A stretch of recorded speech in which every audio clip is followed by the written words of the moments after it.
Salah satu bangunan kafe milik Badan Usaha Gampong Lancang Garam, Kecamatan Banda Sakti, Kota Loksmawe, yang saat ini dikelola oleh warga setempat terbakar saat warga sedang melaksanakan ibadah sholat tarawih pada Rabu 5 Maret 2025. Menurut warga sekitar, api muncul dari dalam kafe yang tertutup. Akhirnya warga menghubungi pemadam kebakaran dan sekitar 10 menit kemudian, 3 unit mobil damkar milik Pemko Loksmawe tiba dan langsung melakukan tahapan memadamkan api sehingga proses pendinginan selesai. Tentunya patut diapresiasi dan diacungi jempol kesigapan dari petugas pemadam kebakaran. Jika terlambat, bukan tidak mungkin akan merambat ke rumah lainnya yang berhimpitan dengan kafe naas tersebut. Selain itu, personil dari Polres Loksmawe juga ikut hadir mengamankan lokasi kebakaran hingga akhirnya memasang garis polisi untuk penyelidikan lebih lanjut nantinya. Salah seorang saksi mata, Haris, warga setempat mengatakan bahwa api berasal dari dalam kafe yang tertutup. Dirinya ikut menghubungi kantor pemadam kebakaran untuk meminta bantuan karena lokasi kebakaran persis di depan rumahnya.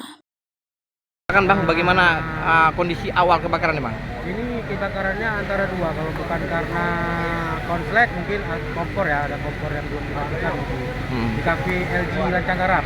Itulah karena mungkin pemilik kafenya mau, biasanya setelah tarawih mereka kan membuka kafe, atau mungkin ada yang belum mematikan kompornya, ya kafenya masih biasa buka.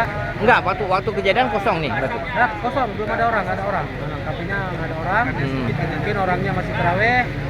Setelah mungkin karena masih tarawih, ada mungkin kemungkinan besar ada kompor yang belum dimatikan. Dari Kota Loksmawe, Denny Muktadi melaporkan untuk Puja TV.